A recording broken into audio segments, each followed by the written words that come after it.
கிரக அவஸ்தைகள் அப்படின்னா என்ன? தசாபுத்தி பலன் எடுப்பதற்கு எவ்வாறு கிரக அவஸ்தைகள் பயன்படுது? அதுவும் நவ கிரகங்களுக்குரிய அவஸ்தைகள் எது?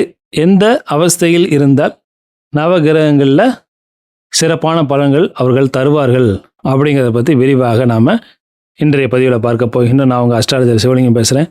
நம்ம சேனலுக்கு முதல் முறையாக வந்திருந்தீங்கன்னா சப்ஸ்கிரைப் பண்ணிவிட்டு வீடியோவை பாருங்கள். வாங்க வீடியோக்குள்ளே போகலாம். ஒரு கிரகத்தின் பலத்தை கணிப்பதற்கு நாம் ஷட்பலத்தை, அதாவது ஷட் என்றால் 6 என்ற அர்த்தம், 6 விதமான பலத்தை நாம் கணிக்கிறோம். என்னென்ன பலம்? ஸ்தான பலம், திக்பலம், திருக்பலம், நைசர்கிக பலம், காலபலம், சேஷ்ட பலம் ஆகிய கணிதத்தை பயன்படுத்துகிறோம். இதை பற்றி ஏற்கனவே ஒரு வீடியோ விரிவாக போட்டிருக்கோம். இனி ஃப்யூச்சரில் வேணால் இதை பற்றி இன்னும் தெளிவாக ஆழமாக போடலாம். அதோடு நாம் இன்றைய பதிவில் இந்த ஷட்பலத்தை பற்றி பார்க்க போகிறதில்ல. இந்த ஷட்பலத்தோடு சேர்த்து அந்த கிரகம் என்ன அவஸ்தையில் நிற்கின்றது அப்படிங்கிறதையும் கவனிக்க வேண்டும். அப்போது தான் நாம் அந்த கிரகம் தனது தசாபுத்தியில் என்ன விதமான பலன்களை தரும் அப்படின்னு நம்மால் தீர்க்கமாக கணிக்க முடியும். கிரக அவஸ்தைகள் அப்படின்னா என்னென்னு பார்த்தீங்கன்னா பிளானட்டரி ஸ்டேட்டஸ் அப்படின்னு அர்த்தம். அதாவது ஒரு கிரகம் எந்த நிலையில் உள்ளது அப்படிங்கிறது தான் அவஸ்தைகள் அப்படிங்கிறோம். ஒரு ஜாதகத்தில் கிரகங்களின் வலிமை மற்றும் செயல்பாட்டு நிலையை பற்றி நாம் தெரிந்து கொள்வதற்கு, அளப்பதற்கு இது பயன்படுகிறது. மனநிலை, அந்த கிரகம் என்ன மனநிலையில் இருக்கின்றது அப்படிங்கிறத தெரிந்து கொள்வதற்கு இது பயன்படுகிறது. இதை இன்னும் எளிமையாக கூறினால், ஒரு கிரகம் எல்லோருக்கும் ஒரே மாதிரியாக பலனை தராது. அது எந்த அவஸ்தையில் இருக்கின்றது என்பதை பொறுத்து பலன்களில் மாறுபாடு ஏற்படும். ஒரு கிரகம் பலமாக இருக்குதா, பலவீனமாக இருக்குதா, சந்தோஷமாக இருக்குதா, துக்கமாக இருக்கிறதா, அல்லது செயல்படுகிறதா, அல்லது சோர்வாக உள்ளதா அப்படிங்கிறத இந்த அவஸ்தைகள் காட்டுகின்றது. மொத்தம் 5 விதமான அவஸ்தைகள் உள்ளன. என்னென்ன? பால்ய அவஸ்தை, குமார அவஸ்தை, யுவ அவஸ்தை, விருத்த அவஸ்தை, மிருத்யு அவஸ்தை. இவ்வாறு 5 விதமான அவஸ்தைகள் உள்ளன. இந்த அவஸ்தைகள் எவ்வாறு கணக்கிடப்படுகிறது அப்படின்னு பார்த்தீங்கன்னா, ஆண் ராசி, பெண் ராசின்னு 2 விதமான ராசிகள் உள்ளன. அதை நம்ம ஏற்கனவே பார்த்துருக்கோம். ஆண் ராசி என்று சொல்லப்படக்கூடிய மேஷம், மிதுனம், சிம்மம், துலாம், தனுசு, கும்பம் ஆகிய இந்த ஒற்றைப்படை ராசிகளில் முதல்ல ஒரு ராசிங்கிறது 30 டிகிரி அளவு கொண்ட அமைப்பாகவும் நம்ம ஏற்கனவே தெரியும் நமக்கு. ஆக முதல்ல அந்த ராசி கட்டத்தில் முதல்ல 0லேருந்து 6 டிகிரி வரைக்கும் பால்ய அவஸ்தை அப்படிங்கிற நிலை உள்ளது. 6 முதல் 12 வரை குமார அவஸ்தை, 12 முதல் 18 வரை யுவ அவஸ்தை என்று சொல்லப்படக்கூடிய நிலையில் அந்த கிரகம் இருக்கும். 18லேருந்து 24 வரைக்கும் விருத்த அவஸ்தை என்று சொல்லப்படக்கூடிய நிலையில் அந்த கிரகம் நிற்கும். அதுவே 24லேருந்து 30 வரைக்கும் இருக்கக்கூடிய டிகிரியில் இருந்ததுன்னு சொன்னால் அது மிருத்யு அவஸ்தை அப்படிங்கிற நிலையில் இருக்கும். அதுவே பெண் ராசியாக இருக்கும் பட்சத்தில், பெண் ராசினா இரட்டைப்படை ராசி. என்னென்ன ராசி? ரிஷப ராசி, கடக ராசி, கன்னி ராசி, விருச்சிக ராசி, மகர ராசி, மீன ராசி ஆக இந்த ராசிகளில் வரக்கூடிய அமைப்புகளில் முதல்ல 0லேருந்து 6 டிகிரி வரைக்கும் மிருத்யு அவஸ்தையும், 6லேருந்து 12 வரைக்கும் விருத்த அவஸ்தையும், 12லேருந்து 18 வரைக்கும் யுவ அவஸ்தையும், 18லேருந்து 24 வரைக்கும் நமக்கு குமார அவஸ்தையும், 24 முதல் 30 வரைக்கும் பால்ய அவஸ்தையும் இருக்கும். ஆக ஆண் ராசியாக இருந்தாலும் பெண் ராசியாக இருந்தாலும் 12லேருந்து 18 வரைக்கும் யுவ அவஸ்தை என்று சொல்லப்படக்கூடிய நிலையில் இருக்கும். மற்றது எல்லாமே இது அப்படி ஃப்ரண்ட்லேருந்து பேக் வரும், இது பேக்லேருந்து ஃப்ரண்ட்டில் போகக்கூடிய நிலைமை. அடுத்து அவஸ்தை எப்படி கணக்கிடப்படுகிறது அப்படிங்கிறத பற்றி பார்ப்போம். ஒரு கிரகம் மேஷத்தில் 3 டிகிரியில் நிற்குதுன்னு சொன்னால் அது பால்ய அவஸ்தையில் நிற்கின்றது என்று அர்த்தம். அதுவே ரிஷபராசியில் 3 டிகிரியில் நிற்குதுன்னு சொன்னால் அது மிருத்யு அவஸ்தையில் நிற்கின்றது என்று அர்த்தம். இப்போ திரையில் உங்களுக்கு ஒரு சக்கரம் தெரியுது பாருங்கள். அதில் மேஷ ராசியில் கடைசியில் 24லேருந்து 30 டிகிரி வரைக்கும் என்ன பார்த்தோம்? ஆண் ராசியில் அது மிருத்யு அவஸ்தைன்னு பார்த்தோம். அதுவே பெண் ராசியாக ரிஷபராசி வரக்கூடிய காலகட்டத்தில் முதல்ல 0லேருந்து 6 டிகிரி வரைக்கும் மிருத்யு அவஸ்தை. அப்போ இந்த ராசி கட்டத்தில் 24 டிகிரிலேருந்து அடுத்த ராசி கட்டம் 6 டிகிரி வரைக்கும் மிருத்யு அவஸ்தை என்னும் நிலையில் அந்த கிரகங்கள் இருக்கும். அதுவே பேக்கில் வரும்பொழுது பெண் ராசியாக இருக்கும் பொழுது கடைசி 30 டிகிரியில் 24லேருந்து 30 வரைக்கும் பால்ய அவஸ்தையிலையும், ஆண் ராசியில் முதல்ல 0லேருந்து 6 டிகிரி வரைக்கும் பால்ய அவஸ்தையிலையும் இருக்கும். அப்போ இந்த சர்க்கிள் அப்படி பால்ய அவஸ்தையில் வரக்கூடிய அமைப்பாகும். சரி, இப்போ ஒவ்வொரு அவஸ்தையும் பற்றி விரிவாக பார்ப்போம். பால்ய அவஸ்தை அப்படின்னு என்னன்னு பார்த்தீங்கன்னா, கிரகம் குழந்தை நிலையில் உள்ளது அப்படின்னு அர்த்தமாகும். முழுமையான பலனை தர முடியாத நிலைமையில் இருக்கும். அதற்கு காரணம் ஆரம்ப நிலையில் இருக்கக்கூடிய அமைப்பாகும். இது அனுபவமின்மையோடு செயல்படக்கூடிய நிலைகள் தரும். இதற்குரிய தசாபுத்தி பலன்கள் எவ்வாறு இருக்கும்னு பார்த்தீங்கன்னா, சின்ன சின்ன முயற்சிகள் அந்த கிரகங்கள் கொடுக்கும். மந்தமான வளர்ச்சியை அந்த கிரகங்கள் தனது தசாபுத்தியில் கொடுக்கும் அப்படின்னு அர்த்தமாகும். குமார அவஸ்தையில் ஒரு கிரகம் இருக்குதுன்னு சொன்னால் அது இளம் பருவநிலையை குறிக்கக்கூடிய அவஸ்தையாகும். வளர்ச்சி அதிகமாக இருக்கக்கூடிய சூழ்நிலையாகும். இதற்குண்டான பலன்கள் எவ்வாறு இருக்கும்னு பார்த்தீங்கன்னா, இதில் முன்னேற்றம் இருக்கும், ஆனால் முழுமையான நிலைத்த தன்மை இருக்காது. அவ்வாறாக இருக்கக்கூடிய பலன்களை தனது தசாபுத்தியில் தரும். அதுவே யுவ அவஸ்தையில் ஒரு கிரகம் இருக்குதுன்னு சொன்னால் இது ஒரு மிகச்சிறந்த நிலையாகும். ஆண் ராசியாக இருந்தாலும் பெண் ராசியாக இருந்தாலும் 12லேருந்து 18 வரைக்கும் இருக்கக்கூடிய 18 டிகிரி வரை இருக்கக்கூடிய நிலையில் அது யுவ அவஸ்தையில் இருக்கும். ஆக இது முழுமையான பலத்தோடு அந்த கிரகம் செயல்படுது அப்படின்ற அர்த்தமாகும். தனது தசையில் எவ்வாறு பலன் தரும்? யுவ அவஸ்தையில் நிற்கக்கூடிய கிரகங்கள் மிக மிக நல்ல பலன்களை, வெற்றிகளை, செல்வத்தை தரக்கூடிய நிலையில் இருக்கும். அதுக்கடுத்து விருத்த அவஸ்தையில் ஒரு கிரகம் இருக்குதுன்னு சொன்னால் இது ஒரு முதிய நிலை அப்படின்ற அமைப்பாகும். அதாவது ஒரு 50லேருந்து 65 வயசு வரைக்கும் இருக்கக்கூடிய நிலையாக கருதப்படுகிறது. இது ஒரு சக்தி குறைவான நிலை. ஒரு முதுமையாக இருக்கும் பொழுது நம்மளால் ஓடி ஆடி வேலை பார்க்க முடியாது, சோர்வாக இருக்கக்கூடிய நிலையை குறிக்கக்கூடிய நிலையாகும். ஆக இந்த விருத்த அவஸ்தையில் இருக்கக்கூடிய நிலையில் பலன்கள் எவ்வாறு இருக்கும்? தாமதமாக பலன்களை தரும். அந்த கிரகங்கள் மெதுவான பலன்களை தரும். அதுக்கடுத்து இறுதியாக மிருத்த அவஸ்தையில் ஒரு கிரகம் இருக்குதுன்னு சொன்னால் இது இறந்த நிலை, அதாவது செயல்பாடு இல்லாத நிலையை குறிக்கக்கூடிய நிலையாகும். பலன்கள் எவ்வாறு இருக்கும்னா பலன்கள் ஆல்மோஸ்ட் இருக்காது அல்லது மிக மிக குறைவாக, மிக மிக தாமதமாக நடக்கக்கூடிய அமைப்பாக இருக்கும். இது பொதுவான அமைப்பு அவஸ்தையை பற்றி. அதுக்கடுத்தாப்புல நவகிரகங்களும் எவ்வாறு இருந்தால் எப்படி இருக்குன்றதை பார்ப்போம். அவஸ்தை ஏன் முக்கியமாக பார்க்கப்படுகிறது அப்படின்னு பார்த்தீங்கன்னா, ஒரு கிரகம் உச்சத்தில் இருந்தாலும் சரி, நட்பு வீட்டில் இருந்தாலும் சரி, அவஸ்தை கெட்டு இருந்ததுன்னு சொன்னால், அவஸ்தை அமரக்கூடாத அவஸ்தையில் அந்த கிரகம் இருக்குதுன்னு சொன்னால் பலன்களில் குறைவுகள் ஏற்படவே செய்யும்.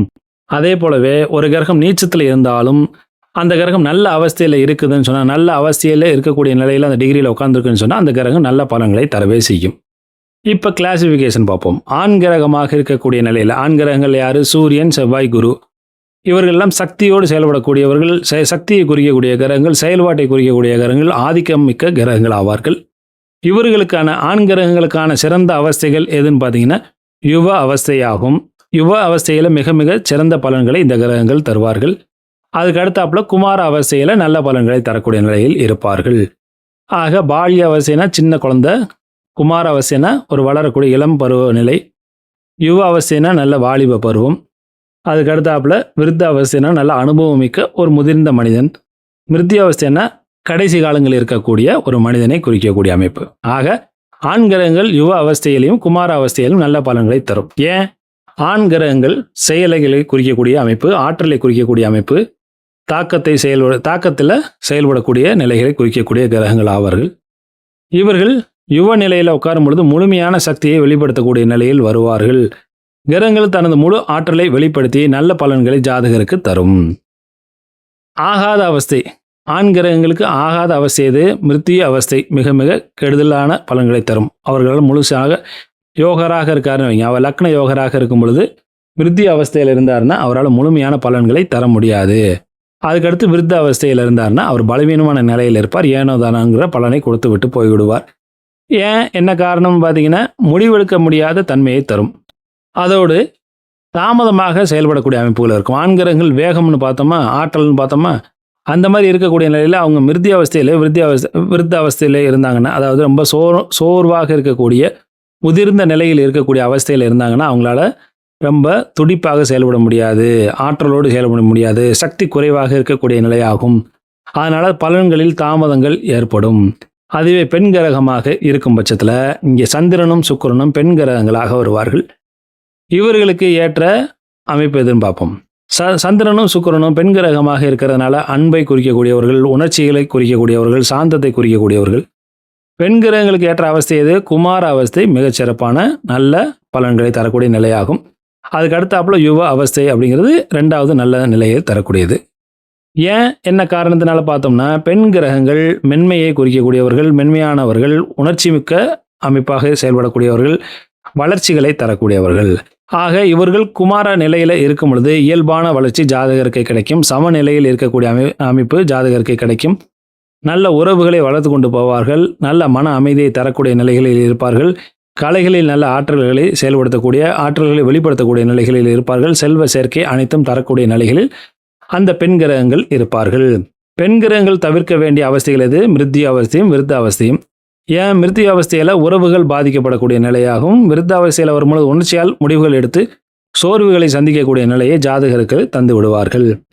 ஆக ஆண் கிரகங்கள் அதிக ஆற்றலோடு செயல்படக்கூடிய கிரகங்கள், ஆற்றல் வேண்டிய அமைப்பு அந்த ஆண் கிரகங்களுக்கு ஏற்படுது.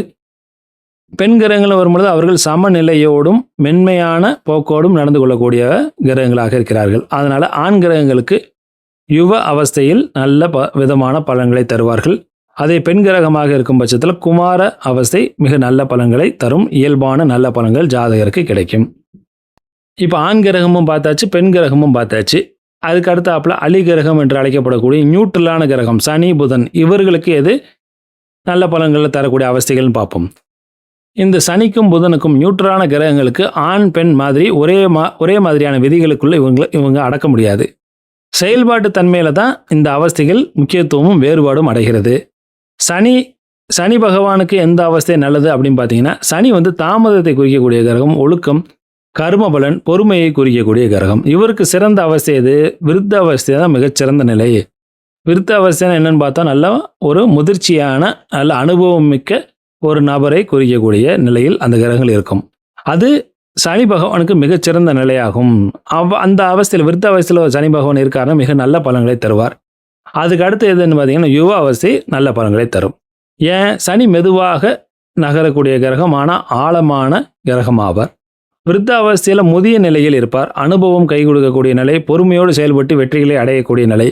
இதுக்கு சனிக்கு இயல்பான இந்த கேரக்டரிஸ்டிக்லாம் சனிக்கு இயல்பாகவே பெர்ஃபெக்டாக மேட்ச் ஆகக்கூடிய நிலையை தரும். பலன்கள் எவ்வாறு இருக்கும்? சனி பகவான் இந்த அவஸ்தையில் இருக்கும் பொழுது அவர் தசாபுத்தியில் பலன்கள் எவ்வாறு கிடைக்கும்னு பார்த்தீங்கன்னா, நிலையான வெற்றியை தருவார். பொறுமையாக இருந்து உயர்வுகளை பெறக்கூடிய நிலையில் ஜாதகருக்கு தருவார். தாமதமாக இருந்தாலும் கூட உறுதியான பலன் ஜாதகருக்கு நிச்சயம் கிடைக்கும். சனிக்கு ஆகாத அவஸ்தை எது? பால்ய அவஸ்தை, பலவீனமான நிலையில் இருப்பார் சனி. ரெண்டாவது மிருத்தி அவஸ்தை, மிகவும் கெடு பலன்களை தரக்கூடிய நிலையில் இருப்பார். ஏன்னு கேட்டிங்கன்னா, பால்ய அவஸ்தையில் அங்கே பலவீனமான நிலையில் இருக்கிறதுனால ஜாதகருக்கு வாழ்க்கையில் கிடைக்க வேண்டிய பலன்கள் தடைபடக்கூடிய அமைப்புகள் இருக்கும். மன அழுத்தம் அதிகமாக இருக்கும். அதே மிருத்தி அவஸ்தையில் இருக்கும்பொழுது ஏற்கனவே சனி பகவான் பொறுமையை சோதிக்கக்கூடிய கிரகம், தாமதத்தை குறிக்கக்கூடிய கிரகம். அவர் போய் ரொம்ப செயல்படாத நிலையில் இருக்கக்கூடிய நிலையில் இருந்தார்னா முயற்சிகள் செய்தாலும் பலன்கள் கிடைக்காது. அதிகமான முயற்சிகள் செய்தால் குறைவான பலன்கள் கிடைக்கக்கூடிய நிலைக்கு வந்துடும். இறுதியாக புதன் பகவான் பார்த்தீங்கன்னா, பேச்சு, புத்தி, வியாபாரம், கணக்கு, தொடர்புகள், ஒருவருக்கொருவர் இன்டர் கம்யூனிகேஷனை குறிக்கக்கூடிய கிரகமாவார். இவருக்கு சிறந்த அவஸ்தை எதுன்னு பார்த்தீங்கன்னா, குமார அவஸ்தை மிகச்சிறந்த பலன்களை தரும். ரெண்டாவது யுவ அவஸ்தை. ஏன்? புதன் வேகமாக சிந்தனை செய்யக்கூடிய கிரகம், கற்றல் இவருக்கு ஏற்ற அமைப்பாகும். அதாவது அதிகமான விஷயத்தை தெரிந்து கொள்ள வேணுங்கிற மாதிரியான ஆர்வத்தோடு செயல்படக்கூடியவர் புதன். ஆக இவருக்கு குமார நிலையில் இருக்கும் பொழுது வளர்ச்சியோடு கூர்மையான புத்தி அறிவை ஜாதகருக்கு கொடுத்து அடுத்தடுத்து மேன்மையான நிலையை தரும். ஆக தசாபத்தில் எவ்வாறு பலன் தரும்? புத்திசாலித்தனத்தோடு ஜாதகரை செயல்பட வைக்கும், பேச்சு திறமையில் ஜாதகரை வெல்ல வைக்கும், வியாபாரத்தில் லாபங்களை உண்டு பண்ணும், கல்வியில் முன்னேற்றத்தை தரக்கூடிய நிலையில் புதன் பகவான் செயல்படுவார். புதனுக்கு ஆகாத அவஸ்தை எதுன்னு பார்த்தீங்கன்னா, மிருத்தி அவஸ்தை. இது மிகவும் கெடுதலான அவஸ்தை. இது ஆகாது. டோட்டலாக அவரால் செயல்பட முடியாது. ஏன்? புதன் வேகமாக செயல்படக்கூடிய கிரகம். மிருத்திங்கிறது டோட்டலாக இன்ஆக்டிவ் ஸ்டேட்டு. அந்த அமைப்பில் வரும்போது ஒன்றுக்கொன்று மாறுபாடாக இருக்கக்கூடிய நிலையில் இருக்கிறதுனால அவரால் முழுமையாக செயல்பட முடியாது. விருத்தி அவஸ்தையில் இருக்கும் பொழுது சற்று பலவீனமான நிலை.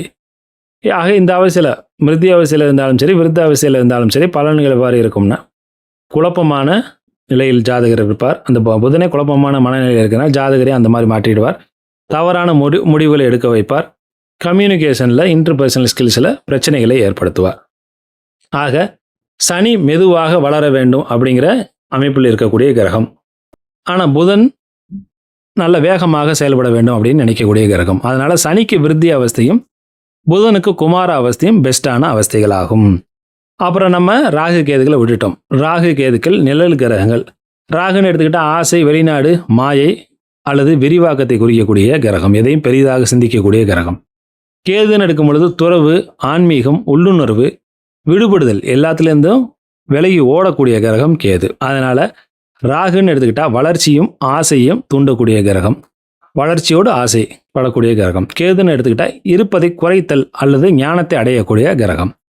ராகுக்கு ஏற்ற அவஸ்தை எது? யுவ அவஸ்தை மிகச்சிறந்த அவஸ்தையாகும்.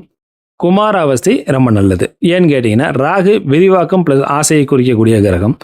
அப்போ அவர் யுவ அவஸ்தையில் நிற்கும் பொழுது முழு சக்தியோடு செயல்படுவார். ஆசைகளை அடையிறதற்கு ஓடக்கூடிய சூழ்நிலைகள் ஜாதகருக்கு கிடைக்கும். அதனால் ஆசைகள் நிறைவேறக்கூடிய பாக்கியம் ஜாதகருக்கு இருக்கும். ஆக இதனுடைய பலனாக ஜாதகர் வெளிநாட்டு வாழ்க்கை வாழக்கூடிய அமைப்புகள் அல்லது வெளிநாட்டு வாய்ப்புகள் கிடைக்கக்கூடிய அமைப்புகள், திடீர் உயர்வு கிடைக்கும்.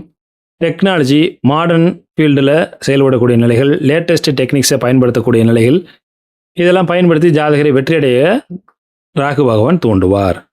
ஆக நல்ல மாசான புகழை தரக்கூடிய நிலைகள் ராகு பகவான் இந்த அவஸ்தையில் இருக்கும் பொழுது தருவார். யுவ அவஸ்தையில் இருக்கும்போது தருவார். ஆகாத அவஸ்தை எதுன்னு பார்த்தீங்கன்னா மிருத்யு அவஸ்தை இவருக்கு ஆகாது. ஏன்னு கேட்டிங்கன்னா இவர் ரொம்ப வேகமாக செயல்படக்கூடியவர். எல்லாத்தையும் நிறைய ஆசைப்படக்கூடிய கிரகம் ராகு. மிருத்யுங்கிறது இன்ஆக்டிவ் ஸ்டேட்டு, அவருக்கு ஆகாது. மிகவும் கெடுதலான நிலை. விருத்த அவஸ்தையில் இருக்கும் பொழுது கட்டுப்பட்டு அல்லது கட்டுப்பாட்டோடு செயல்படக்கூடிய நிலையாகும். அதனால் இங்கே கட்டுப்பாடும் ராகுக்கு ஆகாது, கட்டுப்படுவதிலும் ராகுக்கு ஒத்துக்காது. ஏன்னா ராகு சுதந்திரமான கிரகம். அதனால் இங்கே அந்த மிருத்யு அவஸ்தையிலே விருத்த அவஸ்தையிலே ராகு பகவான் இருக்காருன்னு சொன்னால் அப்போ தசாபுத்தியில் எப்படி பலன் கொடுப்பாருன்னா குழப்பங்கள் ஏற்படுத்தக்கூடிய நிலையை தருவார். தவறான ஆசைகளை தூண்டி அந்த தவறான ஆசைகளையும் நேர்மையான முறையில் அடைய முடியாதபடியான சூழ்நிலைகளை ஏற்படுத்திடுவார். குறுக்கு வழிகளை பயன்படுத்தி மோசடி, ஏமாற்றம்னு ஜாதகரை நகர்த்தி கொண்டு போய் விடுவார். இது ஆகாது.